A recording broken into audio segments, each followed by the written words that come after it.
Um, when you talk about the issue of illegal immigrants, Ramafia, they've affected our lives really, really badly in South Africa. It's so bad that our streets, as we know them, have dilapidated. Our buildings are falling apart. There's stormwater drainage causing floods.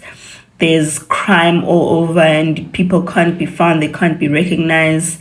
The prisons are full, so much so that some of them can't even get convicted because there's no space to keep any more prisoners. And some of them come here and plead poverty because they're poor, and they start selling all over the streets and throwing things on the floor, behaving anyhow, substituting themselves as cheap labor, working as slaves. When there's labor laws in the country completely being disregarded.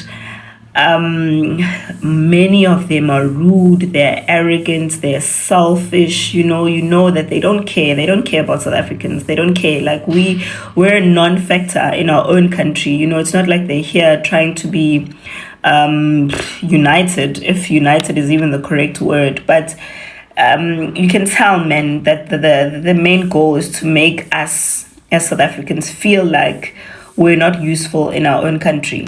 And on top of that, you go to schools, it's full. There's foreigners because they know our laws allow everyone to get an education. You go to hospitals, they're full because they know that hospitals allow everyone to get a service. If it's an emergency, you go to any place, any place. And South Africans are generally supposed to get these services free because that's what the law was for. It was for South Africans.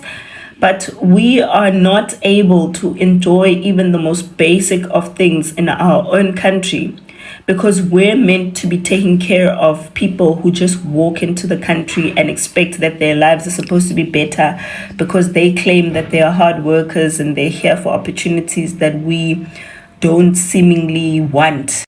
Which is absolutely not true because currently in South Africa, what is happening is in strategic positions. I mean, even in parliaments, they've been showing that even in other institutions of learning, one Zimbabwean would come in and start hiring Zimbabweans. Even in other places, they start hiring each other, and South Africans are being run out of their own country. And someone would say, this is about jobs, you're taking our jobs. It's much bigger than that.